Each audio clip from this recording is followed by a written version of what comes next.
habíamos platicado previamente es el tema de esclerosis múltiple. Sobre esta enfermedad, es una enfermedad que es muy discapacitante, se presenta en pacientes jóvenes, afecta demasiado la calidad de vida, disminuye su esperanza de vida, pero es una enfermedad que para nosotros como audiólogos, otoneurólogos, foniatras y patólogos del lenguaje nos puede servir para integrar toda la especialidad, ya que va a haber afección y en diversos sistemas, pero al final nuestra especialidad puede llegar a ver en forma de rehabilitación o rehabilitatoria a estos pacientes. A la esclerosis múltiple, pues la definimos como una enfermedad progresiva, la cual va a cursar con aparición de lesiones inflamatorias focales, a las cuales llamamos placas, en la sustancia blanca cerebral. En las que lo más llamativo pues va a ser la pérdida de mielina con preservación relativa de los axones en la fase precoz, aunque posteriormente pues en las fases finales esta puede estar muy afectada en los axones y va a constituir la principal causa de discapacidad neurológica no traumática en adultos jóvenes.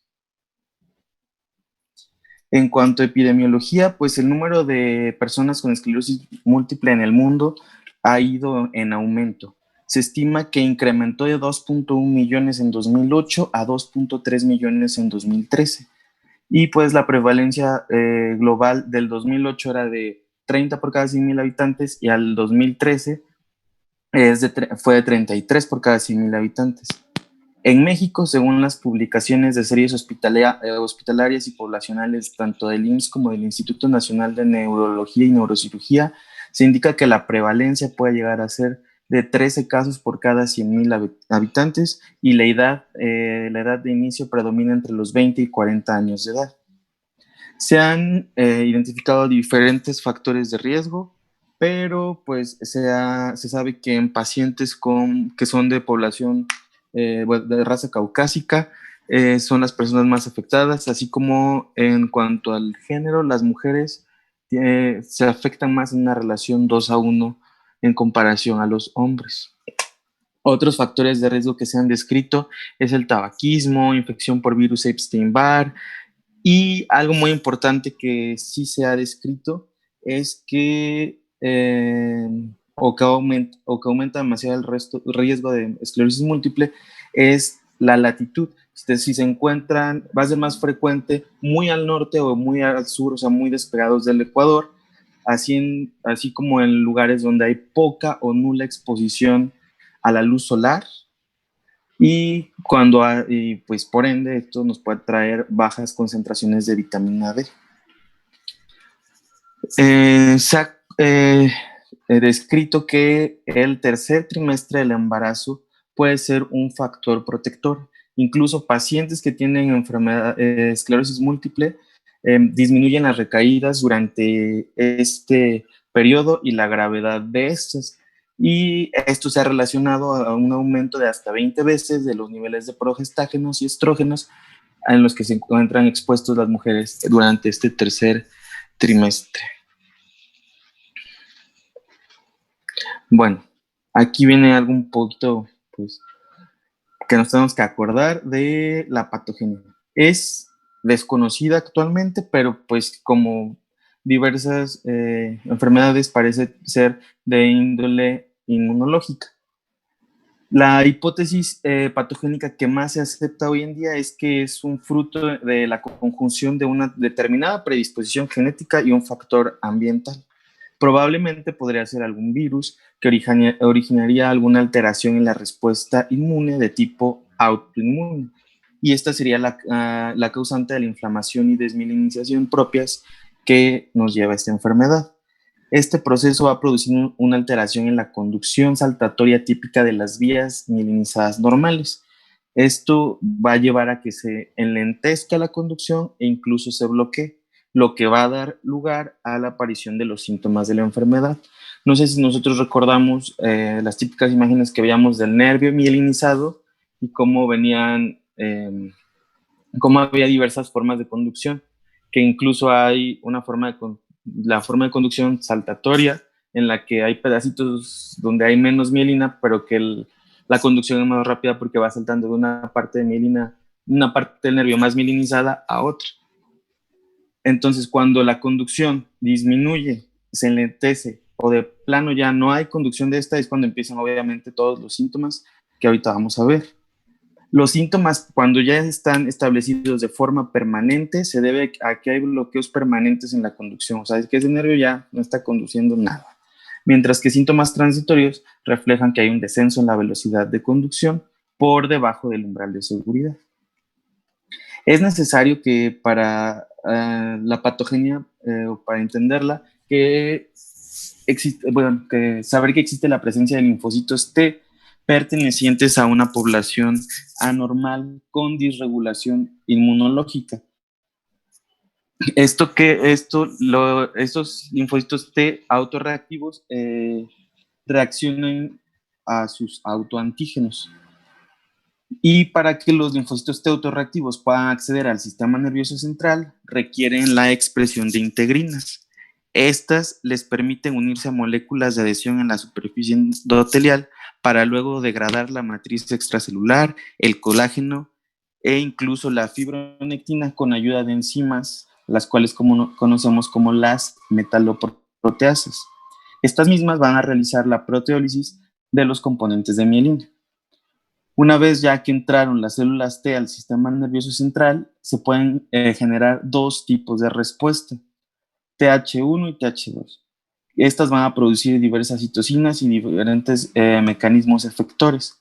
La respuesta tipo TH1 va a producir citocinas proinflamatorias como la interleucina 2, factor de necrosis tumoral e interferón, y activa a las células presentadoras de antígenos que promueven la diferenciación hacia una respuesta a TH1 y a su vez estas mismas CPAs, o células presentadoras de antígenos, van a inhibir la respuesta de tipo TH2.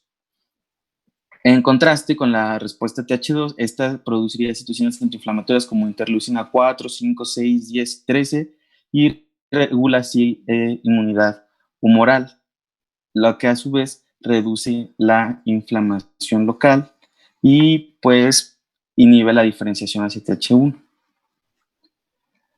También, pues, la liberación de citocinas proinflamatorias va a activar macrófagos, que pues, son células que van a dar inicio a las lesiones de la esclerosis múltiple, fagocitando la mielina. Obviamente van a promover la desmielinización activada por la secreción de las citocinas, radicales libres de oxígeno e incluso enzimas proteolíticas. La mielina, pues como ya sabemos, es muy importante para la conducción, para la protección del axón, por lo que su destrucción pues va a provocar lo que ya habíamos visto, el enlentecimiento o bloqueo eh, de la conducción nerviosa. Y pues también la desmielinización que ocurre en el sistema nervioso central, producida por los oligodendrocitos, pues es la mielina principalmente de nervios periféricos, que es producida, o sea, perdón, la mielina del sistema nervioso central es producida por los oligodendrocitos y la mielina de los nervios periféricos es producida por las células de Schwann y esta se supone que mínimamente afectada.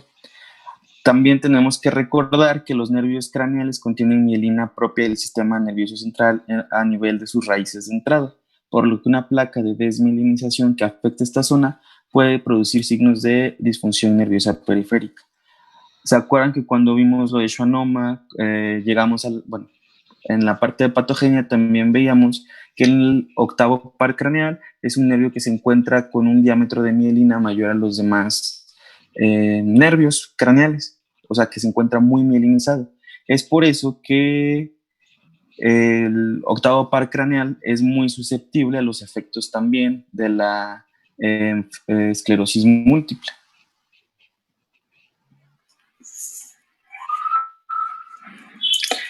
¿Qué cuadro clínico vamos a tener?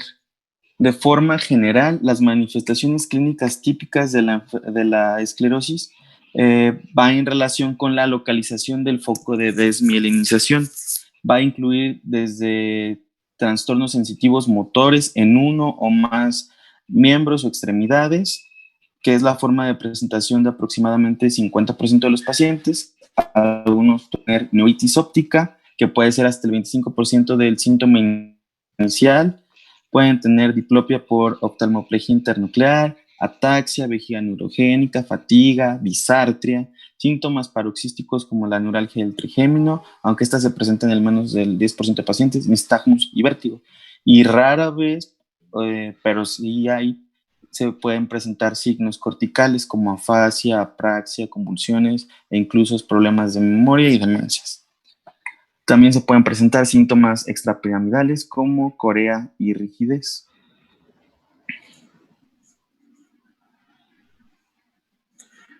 Aquí en este cuadro vemos de forma resumida todos los trastornos que puede causar. Como rápidamente mencionamos en los visuales, el más común es la neuritis óptica, que es una forma muy frecuente de presentación, cursa con dolor ocular, pérdida de visión con escotoma central, defecto pupilar aferente y una incorrecta visión del color.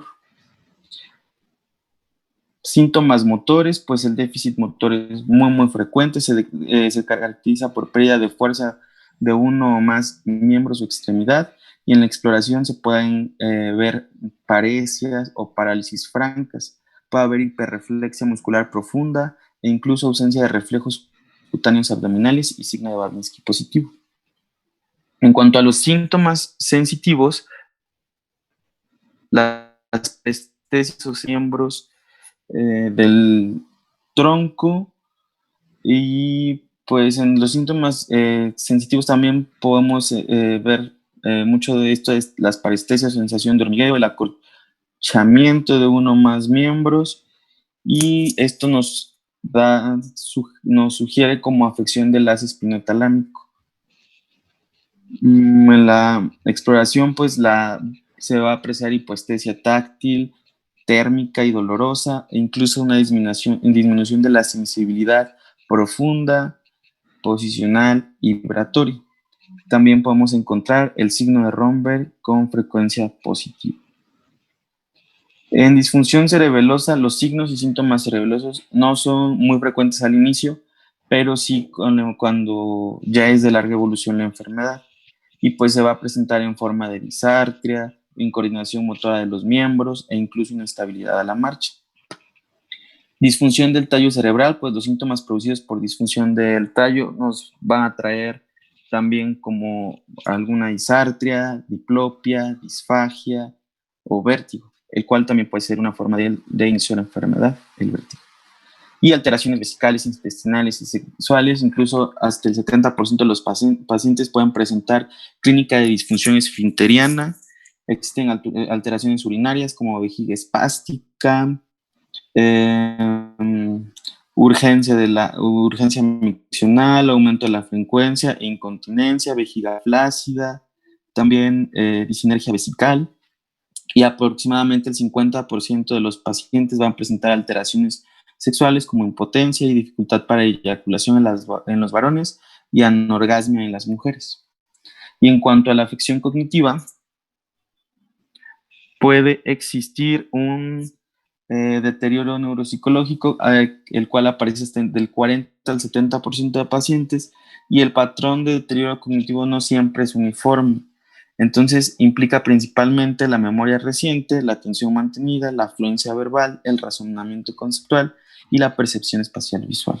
Entonces, como vemos, o como les comentaba, o sea, de todas estas manifestaciones, que son muchísimas porque afecta todo el sistema nervioso, en nuestra especialidad se puede encargar de o sea, podemos rehabilitar al paciente de la disartria, lo podemos rehabilitar desde un punto neuropsicológico, desde un punto vestibular y desde un punto audiológico. Ahorita vamos a ver más un poquito sobre la sintomatología. Y foniátrico, ¿no? Por el problema de deglución. Sí, por la disartria. Y también el problema de deglución. Así es.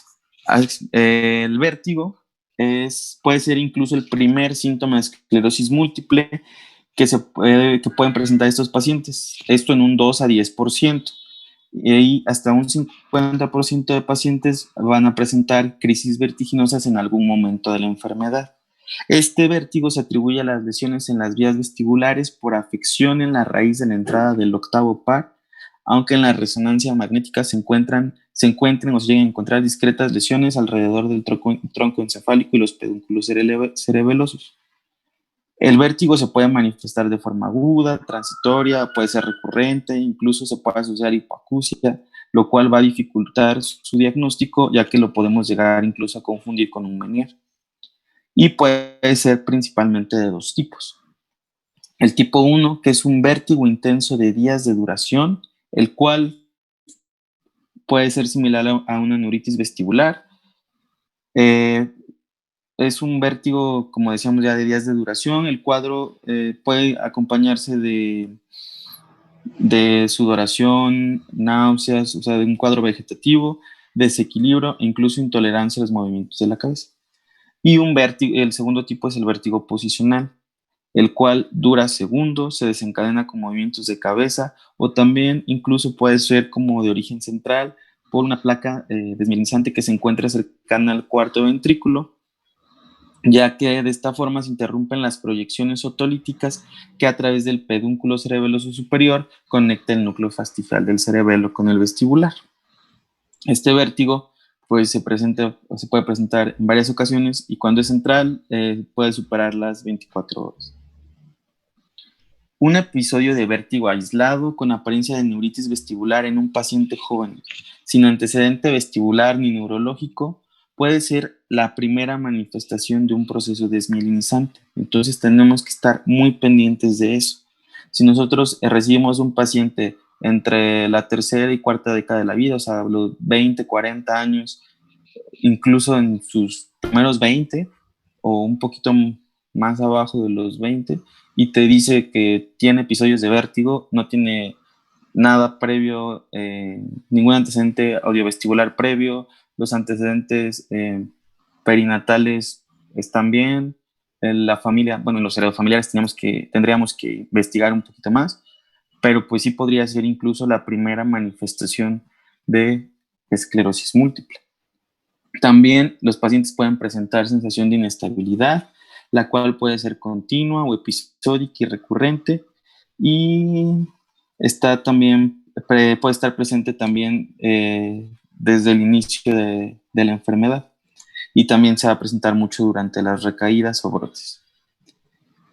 A estos pacientes pues hay que hacerle un head thrust y pues en esta vamos a ver presencia de desviaciones y un test of skew que también va a presentar desviaciones oblicuas. Y cuando hay una lesión central vamos a observar un nystagmus de dirección cambiante y presencia también de desviaciones oblicuas. En cuanto a la sintomatología auditiva, describen que puede ser poco frecuente, pero afecta hasta un 10% de los pacientes y se trata de hipoacusias neurosensoriales que pueden aparecer tanto de forma súbita como progresiva, uni o bilateral, y esto hace que pueda ser la curva audiométrica simétrica o asimétrica, la curva audiométrica, simétrica o asimétrica, y es frecuente que la hipoacusia tenga un buen pronóstico y pues puede llegar a mejorar parcial o totalmente dependiendo si es en brote o en progresión de la enfermedad. Aunque no existe una relación aparente entre la severidad y la duración de la esclerosis múltiple, puede presentarse también como una manifestación inicial o incluso aparecer después de 19 años del diagnóstico de esclerosis múltiple. Y también esta hipoacusia se puede asociar, como ya habíamos platicado, a vértigo y acúfeno, por lo que podríamos llegar a tener una confusión con una enfermedad de Meniere. Pero pues los cuadros clínicos de esclerosis múltiple son un poquito más. O sea, la clínica en sí, no solo lo audiovestibular, lo demás nos va a llevar más como al diagnóstico. Es muy importante saber el curso clínico que tiene esta enfermedad. Se divide en 4 subtipos, basándose de acuerdo al curso clínico. Tenemos la enfermedad, el primero que es esclerosis múltiple recurrente remitente. Es este. En este vamos a ver, esperen. En este vamos a ver cómo es hasta el 85% de la forma en la que se debuta la enfermedad, y se supone que en el recurrente remitente los brotes están claramente definidos con recuperación completa o con pequeñas secuelas, pero no hay tanta progresión en los periodos intercrisis. Sin embargo, la mayoría de estos pacientes, como debutan de esta forma, llegan a evolucionar a la segunda forma de presentación, que es esta, la secundariamente progresiva, en la cual, o sea, siempre inician como una recurrente remitente y por progresión con o sin recaídas ocasionales, pero poco a poco las remisiones son menores y las fases se puede decir que son estables, pero como podemos ver en la gráfica, hay una recaída y pues en la primera se mantiene, ¿no? O sea, como que se mantiene un poco. Hay otra recaída y se mantiene un poco. Y posterior a eso, ya durante, cuando no hay un brote o una recaída, la enfermedad, como vemos aquí, va aumentando, aunque aquí hay otra recaída, pero el curso clínico de esta enfermedad va en aumento. Y la tercera forma de presentación es primariamente progresiva. Aquí, como vemos, o sea, sí puede haber brotes, pero la progresión de la enfermedad siempre va hacia arriba, en aumento. Y aunque sí puede haber fases estables o fases con ligera disminución de los síntomas, a los pacientes pues siempre van a ir desde un principio de la enfermedad con estos síntomas, y la última es la enfermedad progresiva recurrente, que también tienen enfermedad progresiva desde el inicio, pero estos sí tienen recaídas agudas y claras y progresión en los periodos intercrisis. Entonces, estas son las 4 formas de presentación en las que podemos, en la que va a realizar su curso clínico la esclerosis múltiple. Los estudios que nosotros vamos a pedir, pues para el diagnóstico siempre debemos de tener los siguientes: una resonancia magnética, en el cual permite descartar otras enfermedades, evidencia lesiones desmielinizantes no sospechadas clínicamente y es útil para monitorizar la actividad clínica de la enfermedad. Las placas desmielinizantes se manifiestan hiperintensas en las secuencias potenciadas como T2 y en densidad protónica, y característicamente son lesiones múltiples de pequeño tamaño y de morfología nodular, a pesar de que la presencia de al menos una placa de morfología ovoide en los hemisferios cerebrales puede aparecer en la gran mayoría de los pacientes que tienen esclerosis múltiple clínicamente ya definida.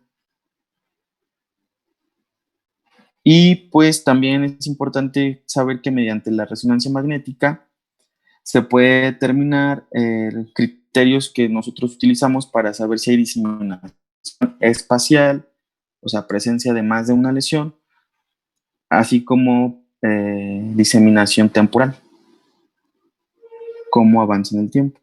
Aquí el estudio ponderado, si lo pones en secuencia T1 con contraste de gadolíneo, nos va a evidenciar lesiones agudas, como la que vemos aquí. Esa sería una lesión aguda. Entonces, la resonancia nos va a servir para documentar la diseminación tanto temporal como espacial. Aquí tenemos otros ejemplos de resonancia magnética. En la primera podemos ver secuencias potenciadas en T2 de un paciente y se observan lesiones características en región periventricular, y algunas se ven con esa forma ovoide que les decía. Una resonancia en corte axial. Y la segunda imagen, la de abajo, que es el corte sagital, se ven las lesiones hiperintensas que rodean el cuerpo calloso, adoptando una disposición radial. ¿Qué otros estudios podemos pedir para el diagnóstico? una de líquido cefalorraquídeo, bueno, una muestra de líquido cefalorraquídeo, perdón. El estudio de líquido macroscópicamente se va a ver normal. Los números de células, o sea, citológicamente también está normal en la mayoría de los pacientes. Las proteínas también pueden estar normales o ligeramente elevadas. Aquí un hallazgo característico va a ser la elevación relativa de las inmunoglobulinas, especialmente de IgG, y también una característica que se tomaba antes como diagnóstico era la presencia de bandas oligoclonales en el líquido cefalorraquídeo. Y los potenciales evocados. De los potenciales evocados podemos pedir los visuales, que son los más útiles para esta enfermedad, con una sensibilidad del 85%. También podemos pedir los somatosensitivos, que tienen una sensibilidad del 75%, y los potenciales auditivos de tallo serían los menos sensibles, con una sensibilidad del 60%.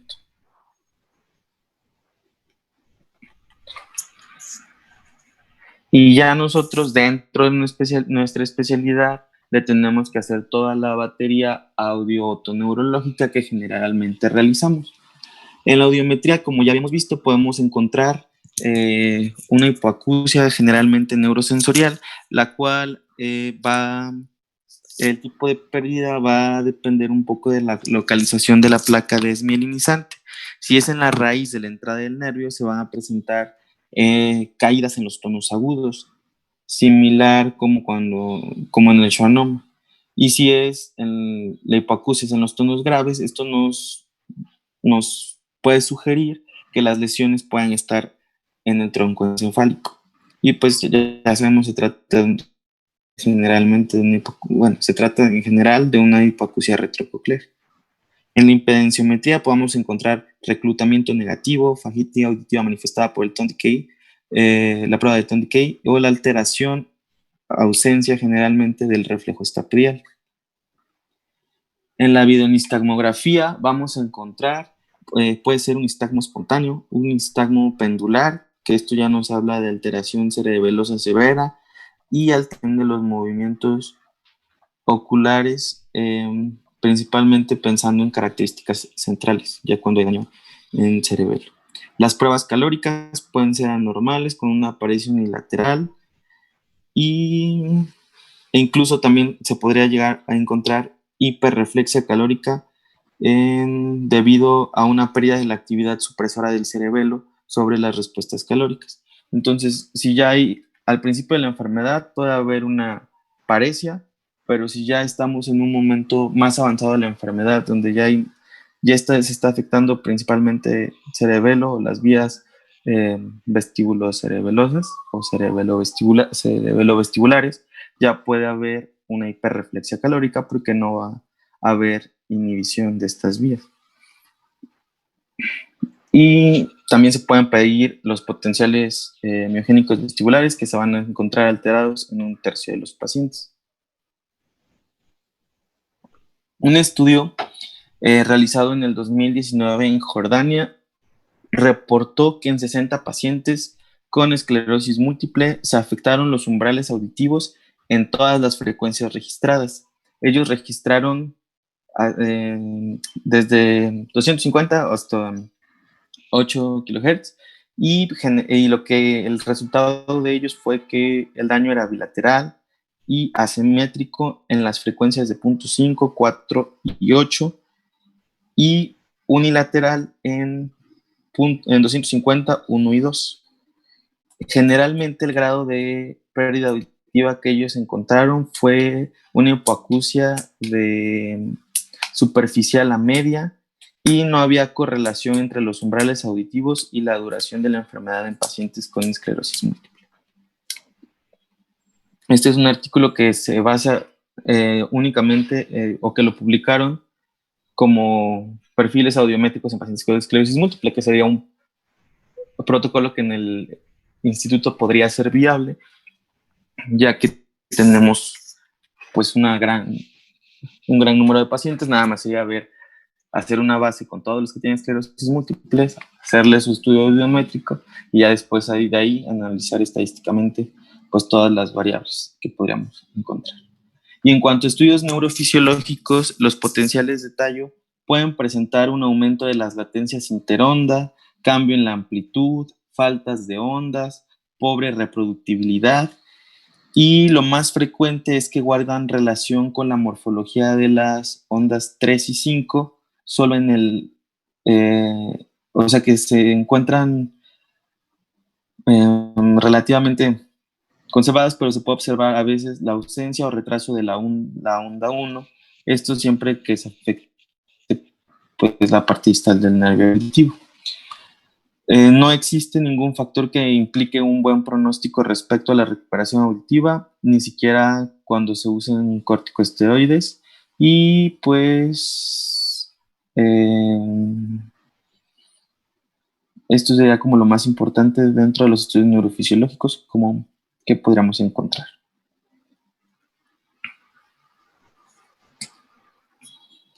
¿Cómo vamos a realizar el diagnóstico de esclerosis múltiple?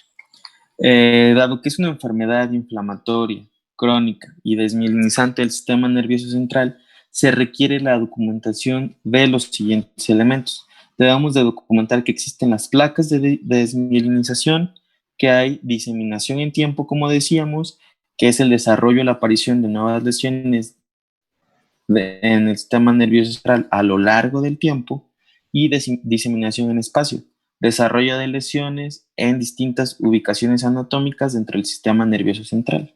O sea que se vuelve multifocal el proceso. No es necesario que exista un déficit clínico o una discapacidad al momento para hacer el diagnóstico. Si existen datos que anteriormente hubo una disfunción neurológica focal que duró más de 24 horas. Para el diagnóstico se utilizan los criterios de McDonald's, los cuales en el 2010 cambiaron y se fueron revisados, creo que por última vez en el 2017. Y pues en pacientes con un síndrome clínicamente aislado típico y una demostración clínica o de resonancia magnética de diseminación en el espacio o la presencia de bandas oligoclonales específicas en el líquido cefalorraquídeo nos puede permitir el diagnóstico de esclerosis múltiples. Las lesiones sintomáticas pueden usarse para demostrar la diseminación en el espacio principalmente. O sea, si estaba afectado había afección en el miembro superior derecho y después hay también en el miembro inferior izquierdo, derecho, perdón, también, pues esto ya no está hablando de que hay diseminación espacial o ya se están de plano, pues, o sea, sí, se está diseminando la enfermedad. Los criterios son los que pueden ver ustedes en su pantalla. En los primeros dos nos habla de más de 2 ataques clínicos y que el número de lesiones con evidencia clínica objetiva sea de mayor de 2 o incluso de 1, pero donde ven que dice ninguno, tiene un asterisco. Este asterisco, lo que nos quiere decir o lo que nos da a entender dentro de la guía, es que no se requieren pruebas adicionales para demostrar la diseminación en espacio y tiempo. Sin embargo, en todos los pacientes que sospechamos de esclerosis múltiple o que vamos a realizar este diagnóstico, debemos obtener una resonancia magnética y además se debe de considerar el examen o realizarles una resonancia magnética de médula espinal y o de líquido cefalorraquídeo. En todos los pacientes, pues que la resonancia magnética cerebral sea insuficiente. Y también de ahí, pues si las imágenes o la prueba de líquido cefalorraquídeo son negativas, se debe tener mucha precaución antes de realizar un diagnóstico de esclerosis múltiple y se deben considerar diagnósticos alternativos. En la parte los siguientes 3 apartados, vemos que el primero te dice que debe haber más de 2 ataques clínicos con número de lesiones con evidencia clínica objetiva de 1 y debe de haber diseminación en el espacio demostrado por un ataque clínico adicional que implica un sitio del sistema nervioso central diferente que esté, o sea, que sea de forma clínica o documentado por resonancia magnética. Que realmente esto, el criterio 2 y el 3 los sentí muy parecidos, porque les digo que en el otro el asterisco, pues prácticamente te está describiendo eso.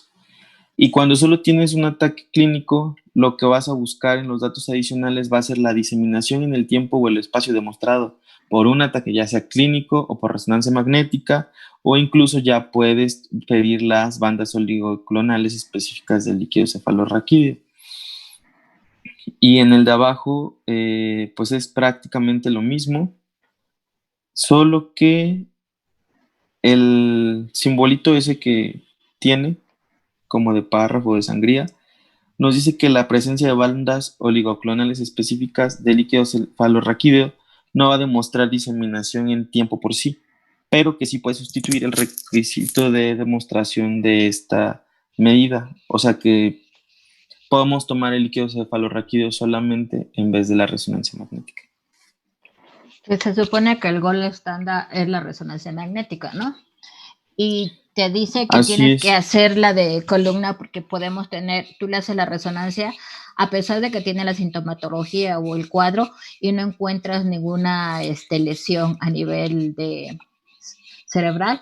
Sin embargo, a veces el primer punto sería a nivel de columna. Por eso es la importancia de que también tomen a nivel de columna para hacer este diagnóstico diferente. Bueno, de que sí se trata de una esclerosis múltiple. Así es.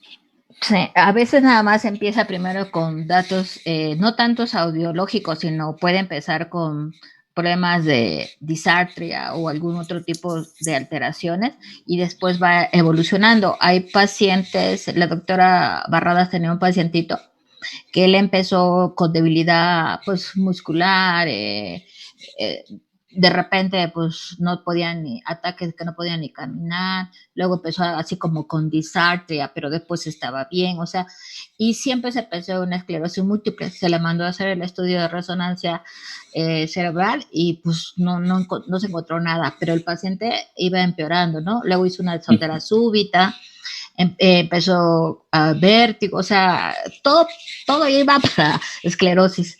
Y hasta después se le hizo ya como de columna y ahí estaba los procesos de mielinizante, ¿no? Entonces son cosas que a veces nosotros no pensamos o decimos, no, pues no es algo inmunológico porque se comporta como algo inmunológico.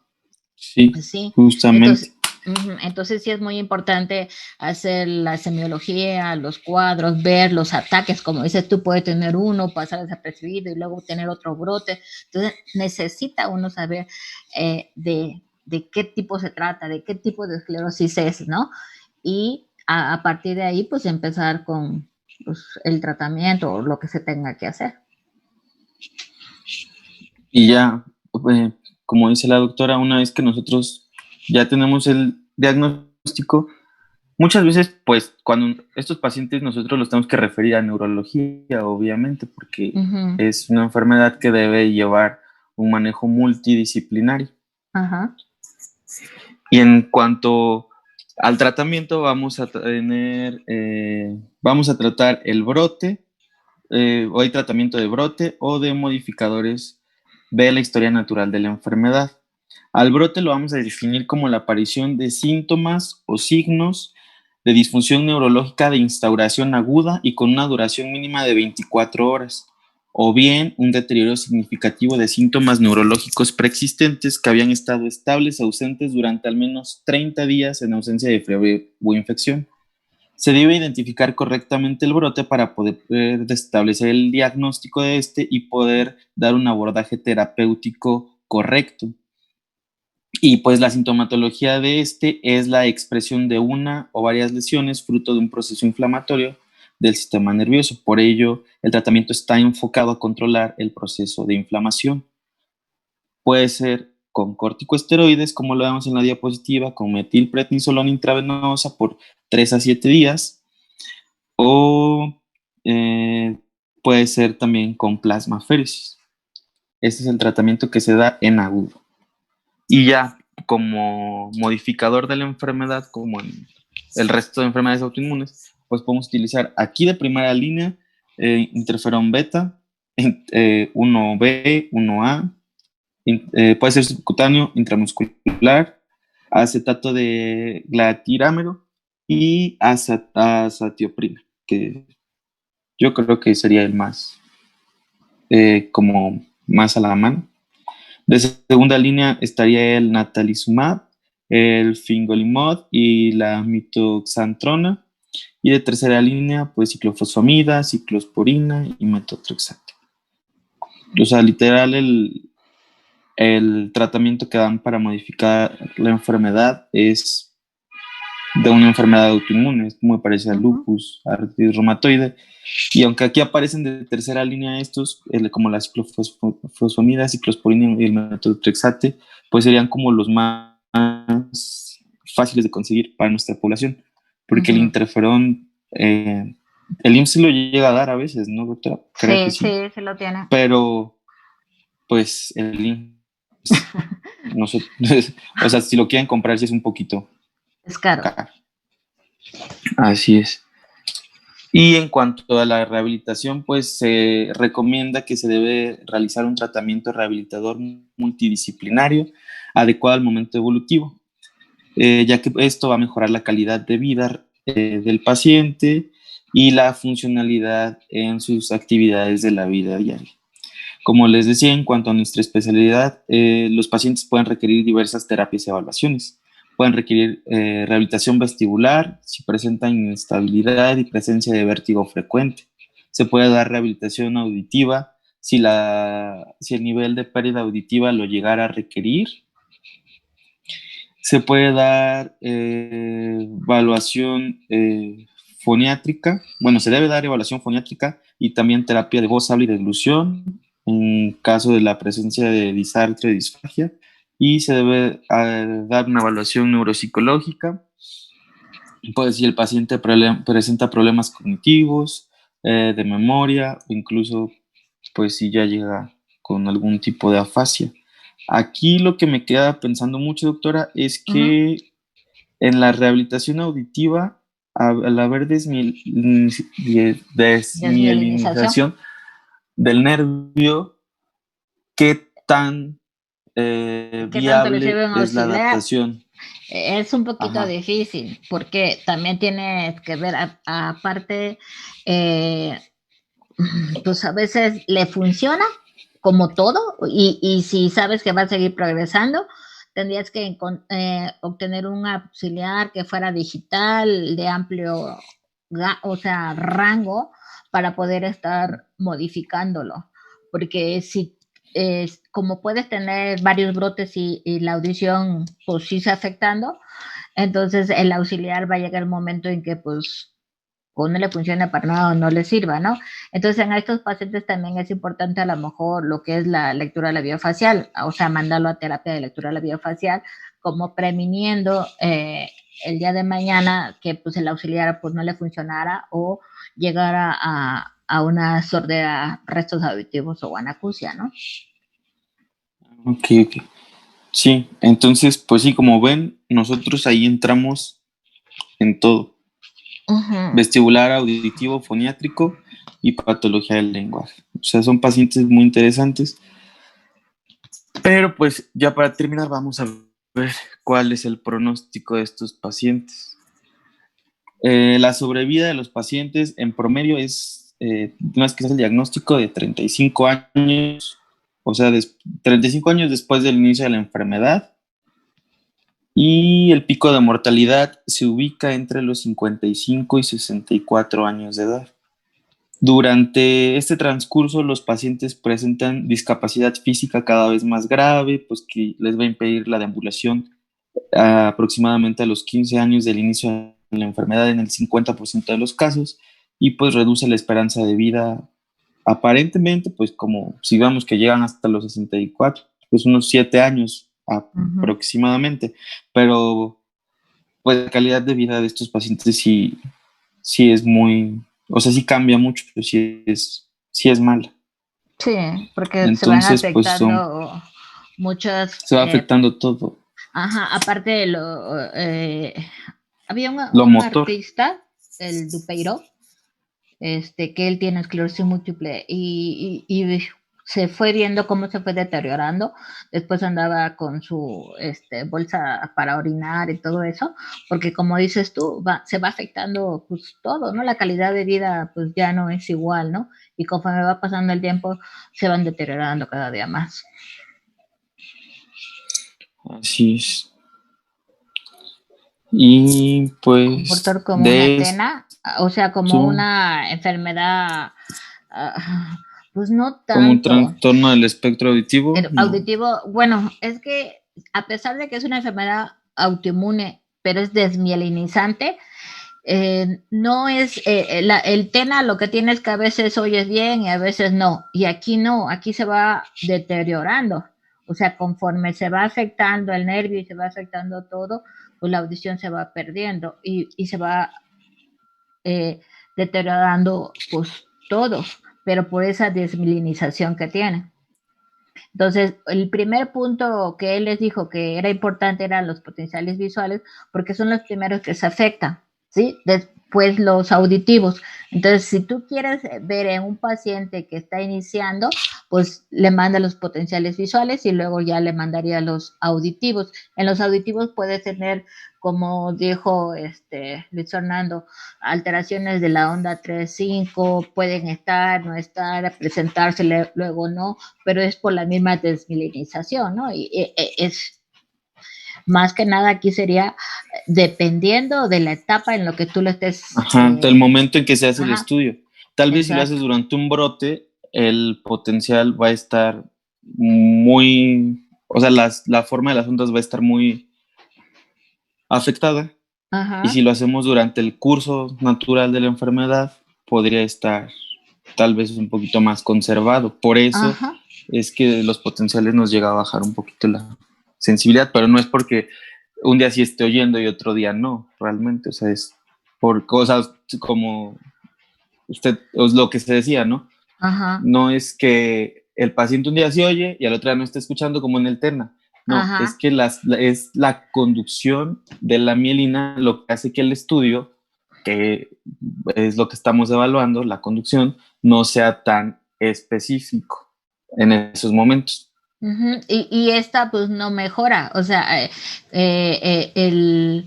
más que nada, o sea, siempre va hacia el empeorando, ¿no? Puede ser que dependiendo si hay un brote y a lo mejor lo encuentras mal, después se estaciona o ya no vuelve a presentarse y la audición a lo mejor se queda como con el daño que tuvo. O sea, no es de que, pues va a mejorar la mielina y pues también la audición. O sea, como que no, Ah, ahí es un sí, poquito no. diferente. Entonces decía este Javi que nos serviría como para diagnóstico diferencial.